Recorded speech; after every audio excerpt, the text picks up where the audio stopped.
Okay, so how do we shade this right? You want to do highlights and you want to do shading. And so for a highlight, oh, let me switch back to the pencil tool.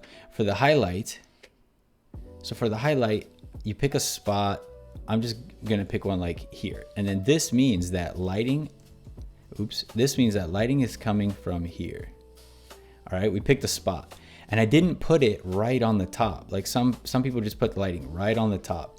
You don't need to do that. You don't need to do that. We don't need to put lighting right on the top. Pick a spot that's not directly above. By the way, if something's backlit, that's when you have lighting on the edges. And this looks really good in like YouTube videos. If I was like a pro YouTuber, then I would have a light behind me and I would be backlit. And it does look good in pixel art too. As you can see, look, instead of shading the edge, I put a highlight on the edge, and that looks pretty cool because it gives it that backlight look. And you can do it all around, but you don't have to do it all around. Just do it on one side, emphasizes light coming from that side. Also, here how I did a highlight, it's a good idea to add more than one highlight. So as you can see, I have 2 highlights here. That also means that there's probably more than one light source, and it just makes your art look a little bit more interesting. When you do an eye, you don't have to just put one glare in an eye. You can put like 2 glares in an eye, and then it looks a little bit more interesting. It looks like the lighting is a little bit more dynamic. Okay, so I don't know, whatever. Maybe something like this for the highlight.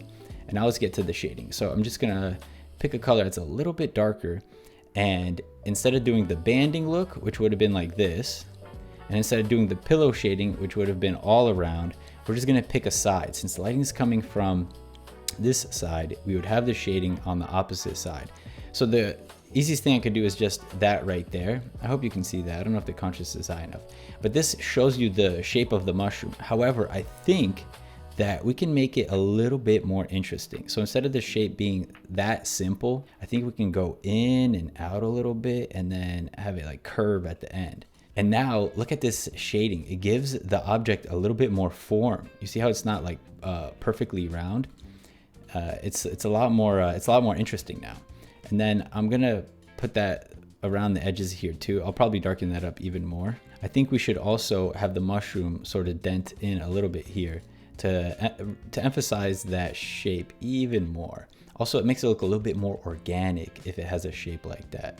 I'm a struggling solo indie game dev, and if any of my free pixel art videos have ever helped you, please consider supporting me on Kickstarter. It's just 15 bucks to get the game, and I'm gonna end up selling it for more on Steam when it releases. So this is a great way for you to get a discount and keep me alive.